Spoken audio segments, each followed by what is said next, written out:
Sob Escuta é o programa de grande entrevista da Rádio Observador e hoje é nosso convidado José Roquete, é empresário, ex-banqueiro, também ex-presidente do Sporting. Muito obrigado, Dr. José Roquete, por aceitar o nosso convite e por estar aqui connosco. O meu nome é Ricardo Conceição e comigo para conduzir esta entrevista está o outro jornalista do Observador, o Vítor Rodrigues Oliveira. Dr. José Roquete é neto de José de Alvalade, o Sporting corre-lhe nas veias. Que diagnóstico é que faz nesta altura da situação do Sporting? É um diagnóstico mais ou menos corrente, no sentido de que, como era natural, o Sporting fez uma mudança de geração e a primeira tentativa correu mal. Quer dizer, em resumo, foi aquilo que de facto assistimos e que ainda hoje não está suficientemente transportada para o passado. Há feridas. Ainda não recuperou do trauma Bruno de Carvalho, é isso? Porque vai ainda durar algum tempo. Eu penso que não é uma daquelas coisas que se possa de repente dizer, ou virar um interruptor e dizer pronto, está acabado. Não é assim que as coisas se passam, muito menos dentro das instituições desportivas, com a história do que tem o Sporting Clube Portugal. Na segunda tentativa, depois de todos os traumas que como sabem, estão ligados à primeira, é uma tentativa que é de uma importância histórica para o Sporting enorme, porque se eventualmente as coisas não correrem razoavelmente bem dentro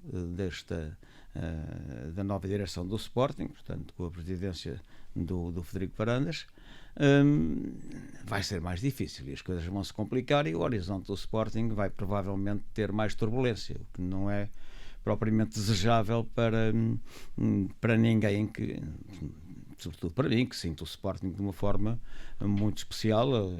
A única razão que me levou ao Sporting em 1995, por um lado, mas antes, em 1973, porque eu fui vice-presidente da última direção do João Rocha, são precisamente as relações familiares que há bocado referia e que têm a ver com o meu avô por um lado, mas também tem a ver com o avô dele, quer dizer, porque o avô dele teve também uma importância fundamental no nascimento do Sporting Clube Portugal, porque com eventualmente também Sambrão, ele tinha um único neto, portanto o meu trisavô Visconde e o neto tinha a convicção que o que ele pensava, o que ele sonhava, e outros também com ele, quer dizer, não se trata de qualquer coisa que surgiu isoladamente. Ele tinha um conjunto de amigos, só que eram todos muito novos, não é? Quer dizer, todos,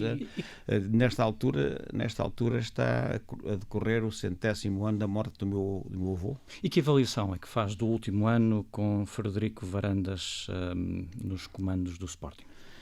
Se quiser referir como último ano os resultados desportivos mais restrito ao senso do que aconteceu, eu diria que o último ano foi para mim uma surpresa, mas foi uma surpresa pela positiva, não é? O facto de ter vencido 2 taças. Não só isso, mas também alguma recuperação relativamente Estava à espera que fosse pior a época? Também, não é? Isso, quanto a mim, excedeu o que se poderia esperar. Pode ser uma perspectiva minha. Eu sei que os adeptos e sócios do Sporting o que querem é ver um Sporting ganhador. Isso é normal, é natural, do adepto, não é? Está nas veias do Sporting Clube Portugal em toda a sua história. Agora, o que temos que perceber é que os danos que foram causados pela direção anterior foram de uma dimensão, como julgo, que nunca aconteceu na história do Sporting. E isso tem que ser entendido pelos sócios e pelos adeptos do Sporting como qualquer coisa que necessariamente vai exigir tempo. Isto é, estar-se a pensar que vão aparecer resultados e que de repente o Sporting volta outra vez aos primeiros lugares e a ser campeão em termos do futebol profissional, e temos que aceitar que o futebol profissional comanda muita coisa, não é? Mas para já, em termos orçamentais, por exemplo, obviamente que todos estamos conscientes disso. Mas, Só que hoje em dia, em termos do futebol profissional, digamos, o que acontecia em termos de suporte financeiro, anteriormente podia estar na zona dos milhões, agora está na zona das dezenas ou das centenas de milhões. Sobretudo se quisermos olhar para lá de fronteiras e pensar o que são... E também o queríamos ouvir precisamente sobre a questão dos milhões e do exercício do Sporting e das contas, mas deixa-me voltar aqui só um pouco atrás. Esta falta, a época não foi tão má como temia, mas apesar de tudo não há resultados e há de novo uma contestação ao Presidente, neste caso ao Presidente Frederico Varandas. Eu acho que não é de novo. Desculpe, não é de novo. Eu acho que a contestação ainda tem a ver com alguma herança da direção anterior. Eu ponho aqui o de novo no sentido que no Sporting é algo que temos visto, que é sempre que não há golo, vou pôr assim, há logo um coro de críticas que se levanta. Há uma certa instabilidade. É porque faltam resultados. Mas isso é historicamente correto. Digamos que as pessoas esperam, fundamentalmente, exigem, não é? Volto a repetir, um Sporting ganhador. Claro. E quando as coisas não correm de feição, obviamente que surge sempre algum tipo de reação, porque as pessoas ficam contrariadas, obviamente, quer dizer, gostaria muito mais de ganhar do que obviamente de perder, não só neste caso como noutros casos na vida, não é? Agora, o que tem que perceber, o que tem que se entender dentro do universo do Sporting é que há que dar tempo ao tempo. Isto é, esta direção e outra direção, mas esta que é o que está aqui em causa, obviamente não vai fazer milagres. Quer dizer, não é possível transpor de uma situação, ou passar de uma situação como aquela que se viveu o ano passado e ainda um pouco no anterior, para qualquer coisa, para uma história de sucesso. Não é? Que marca que acha que deixou essa invasão da Academia? É uma marca dramática porque não só é um problema de geração interna, esse facto não podemos ignorá-lo e é qualquer coisa de muito pesado, como teve uma repercussão, não só em termos nacionais como em termos internacionais, que vai demorar muito tempo a ultrapassar. E não tenho qualquer dúvida de que essa marca fica na história do Sporting, quer se queira, quer não. Quer dizer, e felizmente, digo eu, e penso na minha enfim, muito empenhadamente penso que progressivamente vá conseguindo esbater-se um pouco no tempo e na história de uma instituição como o Sporting. Por exemplo, se quisermos recuar mais para a época em que eu fui presidente do Sporting, coisa que eu nunca quis ser, não é? Quer dizer, é importante que se saiba. Porque... Nunca quis ser? Não, nunca quis ser. Repare que quando eu apareci dentro do Sporting, apareci como presidente do Conselho Fiscal. Um Conselho Fiscal que era composto por pessoas com uma capacidade e um perfil, tanto em termos pessoais como em termos financeiros, que por si iriam, digamos, assegurar que a direção presidida pelo Pedro Santana Lopes poderia, obviamente, funcionar. E não foi exatamente isso que aconteceu, e passado alguns meses eu tive que assumir plenamente as responsabilidades da presidência do Sporting. Já sabíamos nessa altura, portanto, quando eu fiz a decisão de aceitar ser presidente do Sporting, já sabíamos nessa altura que o que é que tínhamos herdado. Qual era a situação do Sporting em termos daquilo que efetivamente, porque já tinha sido possível fazer algumas auditorias, já tínhamos uma análise mais ou menos detalhada de qual era a situação financeira do clube e, portanto, já sabíamos que tipo de problemas tínhamos entre mãos. Daí que quando eu comecei a ter, obviamente, que assumir, até inclusivamente em termos da comunicação social, as responsabilidades inerentes da presidência de uma instituição como o Sporting, a primeira coisa que eu disse é: esperem lá um bocadinho, não esperem milagres, isto vai demorar algum tempo. Mas a verdade é que no final do seu mandato interrompeu um jejum de 18 anos, o Sporting, parece-me, mas um longo período. Imaginava na altura um cenário destes repetir-se? Na verdade, já passam mais... Imaginaria, e repare que foi o mesmo Sporting que, passado mais 2 épocas, voltou outra vez a ser campeão, e com o António Dias da Cunha como presidente, e depois aquilo que se seguiu à turbulência gerada pela saída do Zé Peseiro, e depois também do António. Há aqui uma questão que publicamente eu nunca pus em cima da mesa, mas que é autêntica e que se calhar deixa-me assim algum mau gosto, se quiserem. E é o quê, Dr. José Roquete? Que é concretamente, eu presumi, quando achei que devia sair, presumi que o problema estrutural do Sporting estava resolvido. Isto é, que o Sporting tinha voltado outra vez ao seu caminho, à sua vocação fundamental, que não era só dizer-se do futebol profissional. Não se esqueçam que, mesmo durante esse período, os tais 17 anos, em termos do ecletismo que é endémico do clube, não é? É uma das marcas do Sporting. Naquela altura, não se esqueçam que o Mário Muniz Pereira era, e foi realmente e concretamente, uma figura não só do Sporting, em termos nacionais, era alguém fora do padrão. Estava noutro plano, não é? Fora do padrão comum. Agora, havia uma coisa que é hoje a minha convicção, e não tenho qualquer dúvida. Podia não ser naquele ano, podia ter sido um ano antes, podia ter sido um ano depois, mas o Sporting já tinha o padrão outra vez e tinha os elementos de coesão indispensáveis para ser outra vez major player no topo das instituições que em Portugal, enfim, em termos do futebol profissional, tem o peso que tem. E o que é que aconteceu para que isso não se concretizasse? Não aconteceu nada de mais especial. Eu estava a referir que eventualmente terei feito um diagnóstico não tão bem sucedido de qual é que era a situação já dentro. Foi demasiado otimista, é isso? Já dentro deste século, não é? Foi demasiado otimista, é isso? Poderei ter sido demasiado otimista, embora aqui também se prenda a relação pessoal, que durante muitos e muitos anos, que são dezenas de anos, não são os 5 anos que até aí decorriam, a relação pessoal com o António Dias da Cunha. Tinha uma confiança enorme. Para além de mais, o Sporting tinha conseguido acertar com os seus principais credores bancários todo o planeamento financeiro a 10 anos, ou qualquer coisa parecida. Portanto, havia ali um sentido de estabilidade. E nesse sentido de estabilidade não estava previsto aquilo que acontece às vezes. O António Dias da Cunha teve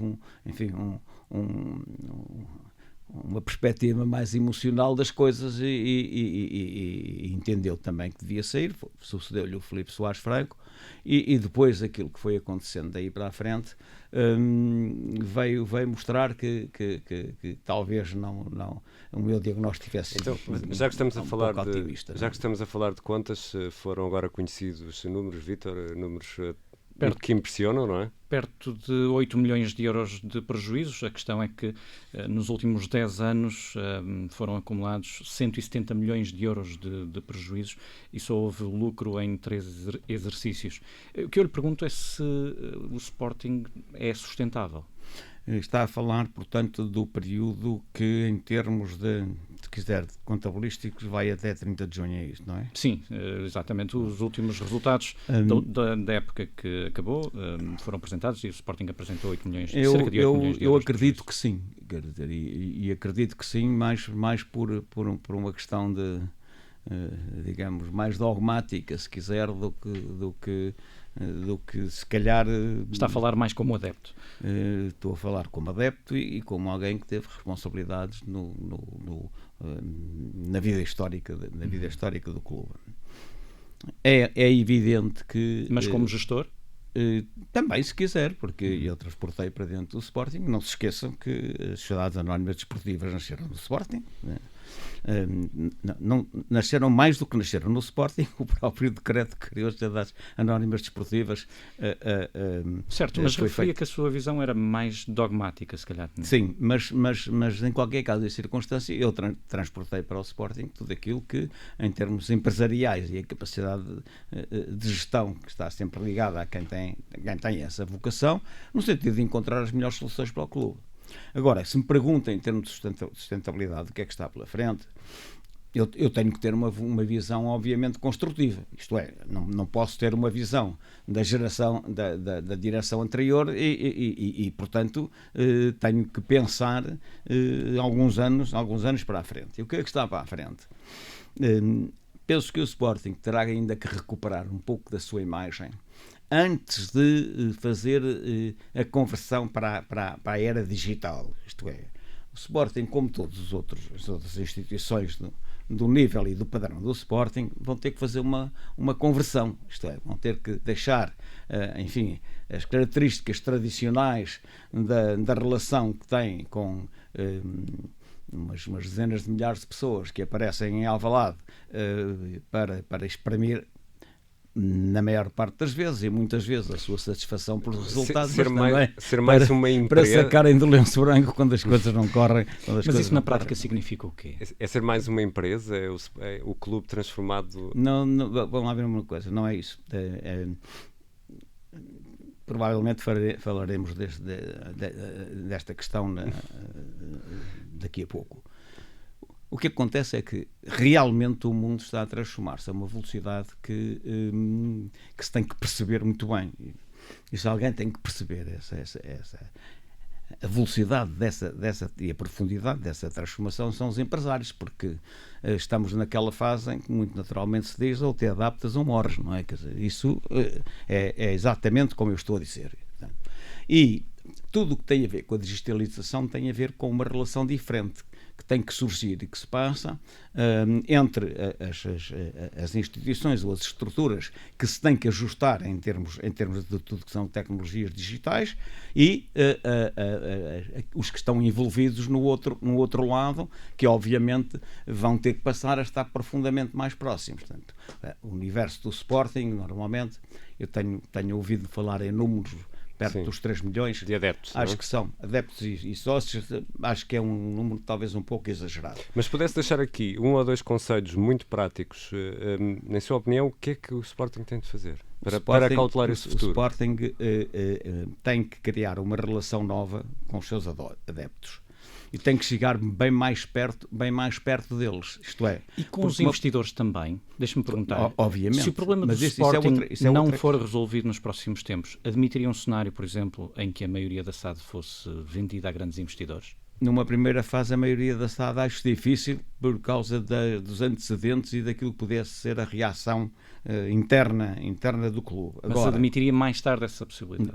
Agora, não admitiria mais tarde, é que eu comecei por admitir quando o Sporting criou a sua Sociedade Anónima Desportiva essa mesma situação, isto é, quando o Sporting criou a Sociedade Anónima Desportiva, a maioria, mas uma maioria, enfim, relativamente curta, ficou no Sporting Clube Portugal e o restante ficou numa outra sociedade, uma SGPS, que é também Sporting, não é?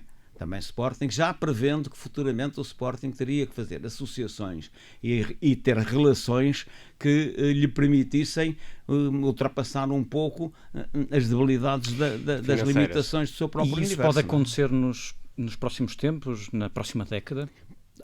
Por exemplo, o Sporting tornar-se uma espécie de Paris Saint-Germain de Portugal, com investidores de outros países? Poderá acontecer, e o que é verdade é que quando essas coisas se passam, desde o Manchester United até ao City, passando por Paris Saint-Germain e por... Os exemplos mais comuns são talvez a Inglaterra e França. Muita experiência no mundo latino, se quiser, Portugal, Espanha, Itália, etc., desse tipo de questão.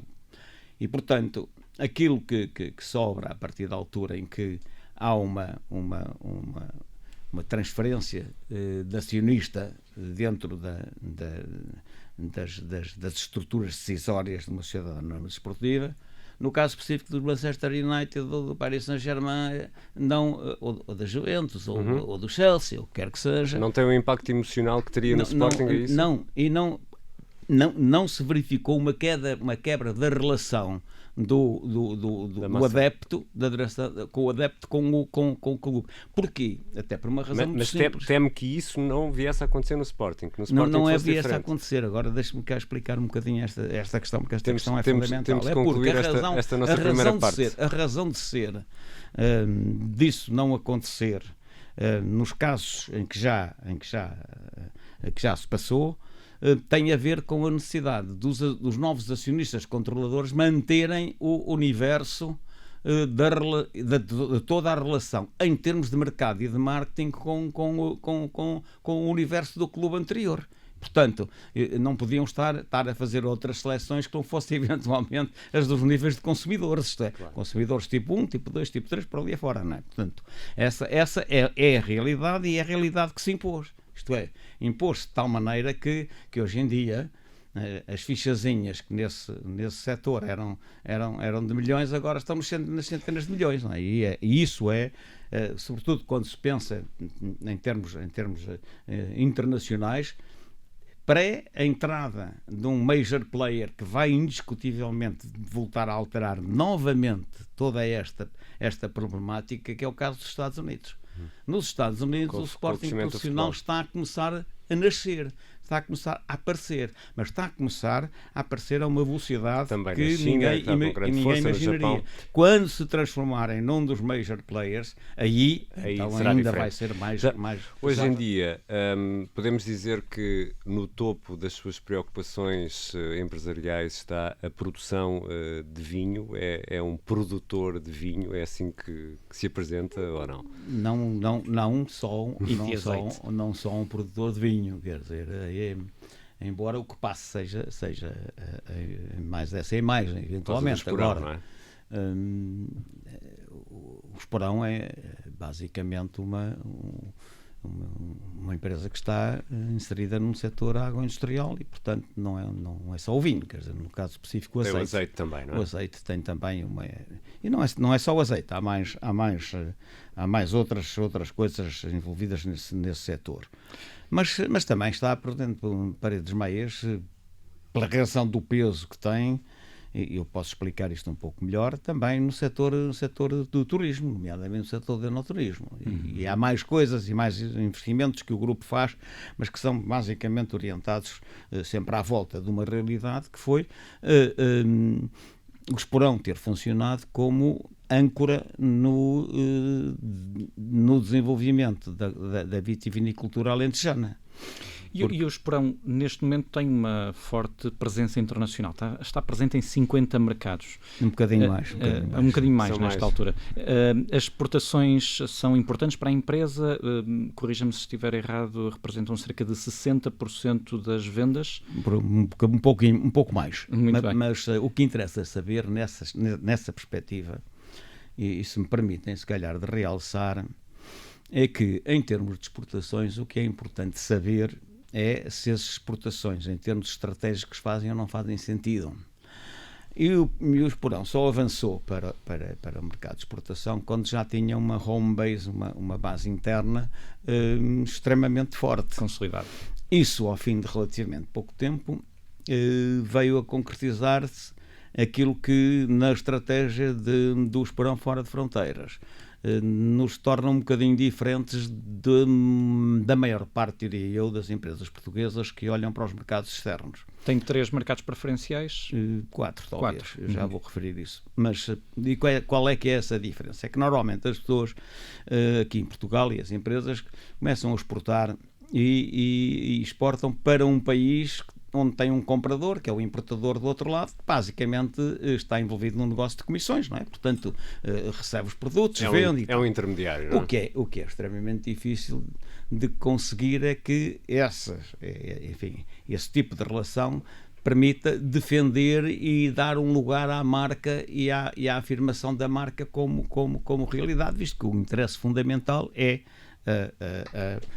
fundamentalmente a posição de intermediário. Claro. qual é que é o modelo de negócios nessa perspectiva do Sporting? Para os mercados estratégicos, nós temos lá a nossa empresa e as nossas gentes. Portanto, estamos concretamente no Ou seja, está mercado. no terreno, tem uma Não representação. temos intermediários nenhuns. Estamos instalados como empresa dos respectivos países. E essa, é a sua opinião, é a forma mais correta de tentar Depende da ambição de cada um. uma internacionalização? Depende se tratar de exportar umas centenas de milhares de euros é uma coisa. Se quiser passar para a zona das dezenas de milhões, já estamos a falar de outra coisa completamente diferente. Por exemplo, nos mercados estratégicos é o Brasil. O Brasil é um mercado estratégico já era ao princípio, e também por coincidência de facto eu ter passado 5 anos no Brasil. Os outros são Estados Unidos, Angola... Estados Unidos, Angola e depois também a Europa, e agora também a surgir com algum peso a Ásia, de uma forma geral ainda. A China ou a Ásia? Não, a China também, não é? Claro. Quer dizer, nós começamos por entrar na China através de Macau e agora já estamos para lá disso, não é? Preocupa-no estas notícias cada vez mais insistentes de que há sobre o abrandamento da economia mundial. Acha que vai ter consequências para o Esporão? Não tenho qualquer dúvida. E o que consequências vai ter? Resta, porque a sua pergunta tem a ver com consequências negativas, não é? Quer dizer, mas nestas circunstâncias há sempre os que ficam do lado da há sempre quem ganha alguma coisa, não é? E só para explicar que, sendo o Esporão hoje a marca europeia mais vendida no Brasil, e não se consegue isso nem de um dia para o outro, e muito menos manter de uma forma sustentável, que foi realmente o que aconteceu. A tal ponto, por exemplo, hoje em dia, se eu quiser perguntar das 25 mil visitas que o Enoturismo aqui do Esporão, que está no extremo da região do Alentejo, e aquilo foi construído a pensar que no caminho podiam surgir mais enoturismos. De onde é que são a maior parte dos visitantes? As pessoas começam por dizer Portugal, depois dizem Espanha, depois dizem outras coisas, mas a verdade é que são brasileiros. E não há nenhuma agência brasileira que organiza viagens à Europa que não passe pelo Esporão. E não é, em Portugal tem duas coisas, isto é assim como estou a dizer, há o Esporão e a Fátima, imagino lá, quer dizer, o Esporão não é nenhum milagre que se possa comparar com Fátima, mas esta é uma realidade. E nessa realidade é onde é importante perceber que também no que está pela frente, eu não tenho qualquer dúvida de que vamos entrar num período ainda mais turbulento do que aquele que já estamos a viver no que respeita à economia global. A economia global, nos últimos 2 anos, vive períodos de extrema complexidade, e é muito difícil fazer previsões dentro desse contexto. Mas este fantasma que agora se agita de uma nova crise mundial é algo de concreto? Acredita que é algo que pode vir mesmo? Eu acho que é inevitável, porque pode-se dizer que pode ser só uma questão de tempo, unicamente, que vai surgir. Isto é, já passou tempo suficiente de expansão para que, em termos dos ciclos que são normais na atividade económica, se repitam. Há algumas coincidências nesta altura e forças que em si próprias constituem efeitos multiplicadores, que são um bocadinho assustadoras, se quiserem. As guerras comerciais, as alterações climáticas, tudo o que tem a ver com a inteligência artificial, com a robótica. No que respeita a fazer o diagnóstico quanto à dimensão e ao prolongar da crise, a minha perspectiva pessoal, posso perfeitamente estar enganado, a minha perspectiva pessoal é que vamos realmente passar de alguma recessão técnica, porque quando se fala em recessão há uma definição quase estatística de que há 2 trimestres que são negativos em relação ao passado, e que por tal define-se como uma recessão técnica. Mas a minha convicção é que a isso se vai seguir qualquer coisa do parecido com que o Japão tem estado a lidar há 10 anos e que ainda não conseguiu resolver. Isto é uma estagnação. Uma estagnação produzida por ausência de inflação, por taxas de juros quase em muitos casos negativas. E que se vai perpetuando. Nós não temos hoje nenhuma experiência, ao contrário do que está a acontecer agora, de viver com taxas de juros negativas. Não é? Mas deixe-me perguntar-lhe, Portugal está preparado para uma eventual nova recessão mundial? Obviamente que numa nova recessão há uns que perdem e há outros que ganham, não é? Se calhar há muito mais que perdem do que aqueles que ganham, mas não é um jogo de soma nula inevitavelmente, não é? Nem inexoravelmente, não é um jogo de soma nula. E o caso de Portugal? E portanto, no caso específico de Portugal, há uma preocupação de Portugal visto de dentro, porque a experiência mostra-nos, eu como já vivi 4 períodos negativos, sinto sempre muito esta tentação de historicamente ligar uns aos outros. E no caso específico volta-se a repetir uma coisa, que é quando o mar bate na rocha, nós Portugal e os portugueses têm sempre uma tendência para ser o mexilhão, não é? E essa não é propriamente qualquer coisa que nos deixe ficar numa situação tranquila. Para além do mais, o que é importante quando surgem questões relacionadas com tudo aquilo que há bocadinho estávamos a referir, é que volta outra vez à questão de que falávamos há bocado, a proposta do Sporting, adapta-te ou morres, não é? Quer dizer, não há muito mais fora disso. Estamos a conseguir esse... Não, porque o problema complexo de saber não é se estamos nós só, porque nós não estamos sozinhos. Nós somos um pequeno país periférico de uma União Europeia que por ela própria também não está no melhor da sua forma. Mas, Dr. José Roquete, já sabemos isso, já temos essa consciência, temos o Primeiro-Ministro a alertar até para essa possibilidade. Não deveríamos estar já a agir? Agir aqui significa uma coisa, e acreditem que isto é absolutamente vital. É preciso que o país se desinstale. Isto é, não se conseguem fazer as alterações fundamentais para fazer face àquilo que está pela frente se realmente não conseguirmos que Portugal, os portugueses, as empresas portuguesas, as instituições portuguesas, o próprio sistema político do país se desinstale. Tem que se desinstalar. E o que é verdade é que as pessoas estão instaladas. E porquê é que estão instaladas? Porquê é que não se desinstalam? Estão instaladas porque consideram, por falta de ambição. Obviamente sempre a instalação decorre da falta de ambição, não é? Tanto quanto eu consigo ver. E, portanto, estão instaladas a um nível que é um nível vulnerável, ou bastante vulnerável, quando as coisas começam a tornar-se mais complicadas e quando a capacidade competitiva, em qualquer caso de circunstância, vai determinar muito quem vai sobreviver, ou vai sobreviver melhor ou vai sobreviver pior. Não é? Esta é uma qualquer coisa de inevitável que as recessões passadas ou que os períodos de turbulência passados em termos até de economia global nos fazem claramente de demonstração. Obviamente, e aqui pela sua resposta podemos fazer esta ligação. A economia e a política andam aqui ligadas de braço dado e vamos ter eleições legislativas já em menos de um mês. O Nós Cidadãos assumiu e anunciou que o senhor apoia o Nós Cidadãos. Porquê é que decidiu apoiar um partido pequeno, vamos chamar-lhe assim, que nunca conseguiu eleger um deputado? Porquê é que está desiludido com os maiores? Há uma coisa que considero fundamental para estar bem comigo próprio todos os dias, que é a minha liberdade e nessa liberdade de pensar o que muito bem entenda, mesmo que isso não seja confortável, de poder exprimir essa mesma liberdade e poder transportá-la para outros setores, obviamente com um mínimo de bom senso, porque o limite é também o mesmo direito que tenho que reconhecer aos outros, não é? E isso levou-me ao longo da minha vida algumas vezes a fazer intervenções políticas, que se passaram muitas vezes por décadas.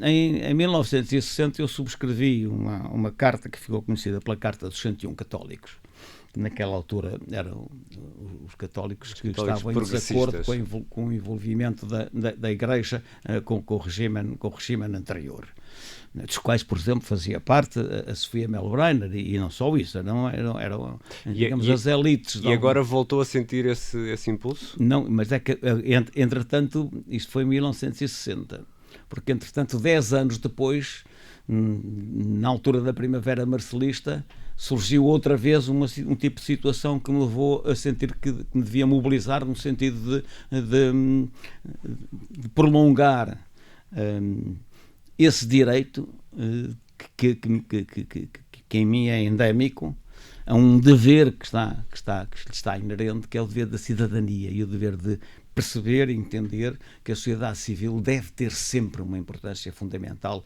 seja qual for a construção política. E agora não está, sendo que a sociedade civil não está a responder?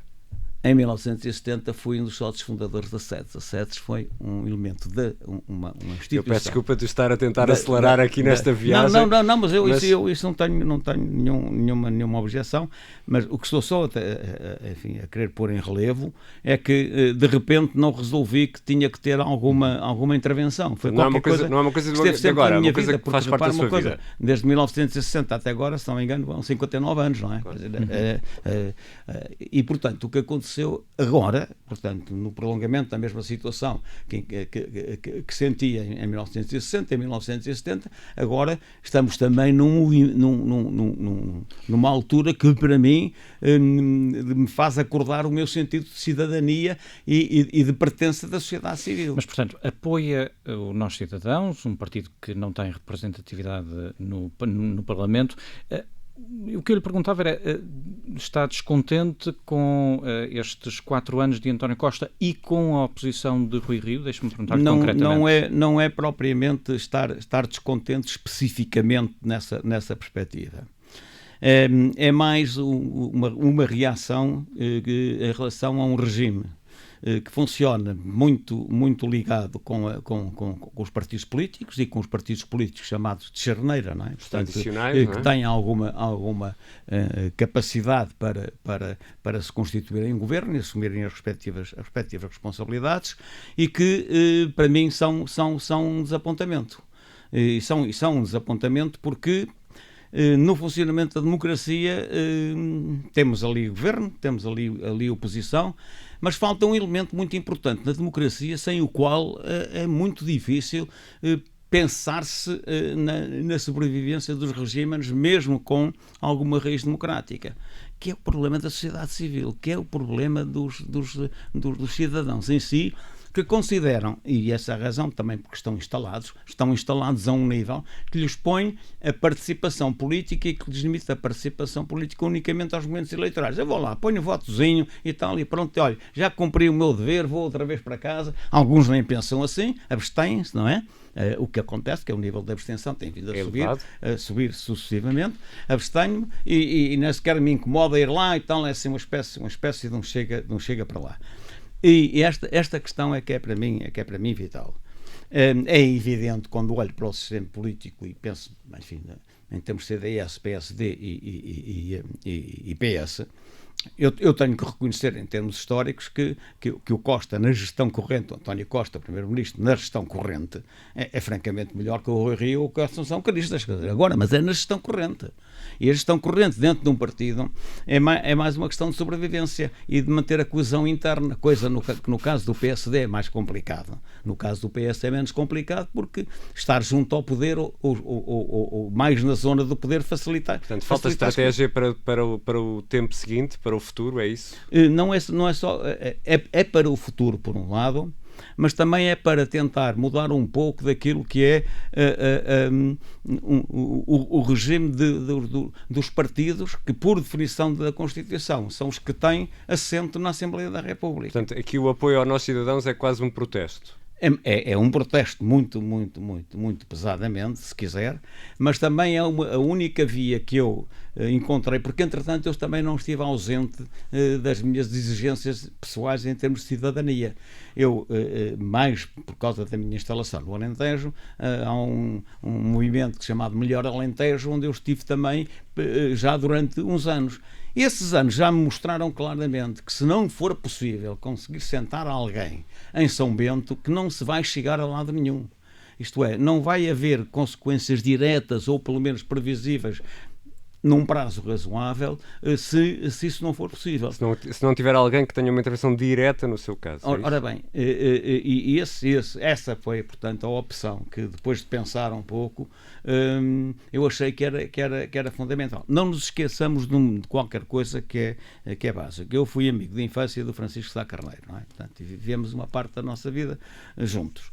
Não se esqueçam que quando da primeira AD o Francisco Sá Carneiro, das primeiras coisas que fez foi cortar a ligação entre o governo do PSD e o partido. Eu não sei se estou a ser claro nisto que estou a dizer, mas Francisco entendia que o governo, como tal, não tinha que estar nem da dependência nem precisar do partido. Devia tomar as decisões que para o país fossem as melhores decisões. E entende que isso depois não vai acontecer nos anos. Mas obviamente que não. Obviamente e é um dos problemas. A ligação e o que existe sempre permanentemente é uma transposição do partido, das próprias necessidades do partido de crescerem, de irem buscar mais força, digamos, concretamente. Agora, são também, de alguma forma, uma condicionante do governo. Mais ou menos condicionante, conforme o tipo de governo que se pode pensar. E isso é, quanto a mim, uma questão que é muito pesada. Já percebemos que tem um sobressalto cívico, estamos mesmo aqui a terminar o nosso tempo e eu pedi-lhe uma resposta o mais breve possível. É sempre ingrato pedir isto aos nossos convidados. O senhor tem 82 anos. Estou há umas semanas de 83. O que é que o move? O que é que o faz não querer ficar sentado na cadeira? É basicamente... Eu tenho com o meu país e com a minha gente uma relação à qual não posso fugir, quer dizer, eu ao contrário da maior parte dos meus irmãos, eu nasci no centro de Lisboa, no centro da maternidade Alfredo da Costa, não é? Quer dizer, e sou português de gema em todas as dimensões. Ainda por cima podia até acontecer, como acontece, enfim, noutros casos, que eu não gostasse da companhia, quer dizer, não gostasse da companhia, mas não é o caso. Porque como não é o caso, isso ainda por cima me cria mais num sentido de ansiedade, se quiser, no sentido de ver se Portugal... eu não tenho aquele sentido histórico de voltar ao século XVI ou ao século XV e mais, vamos aí de caravelas e tal, porque isto hoje em dia não se discute cá dentro, discute-se no espaço fora. E, portanto, o que eu sinto sempre é que este sentido de responsabilidade, e acho que aqueles que têm, digamos, como acontece comigo em alguns setores da economia do país, algum peso e algum sentido também de origem, tem que usar e sentem-se ainda mais responsáveis para isso. Muito obrigado, Dr. José Roquete. Obrigado por ter aceitado o nosso convite. O nosso convidado desta semana, do Sob Escuta, o programa de grande entrevista da Rádio Observador, como sempre está disponível na rádio, em observador.pt e também nas habituais plataformas de podcast.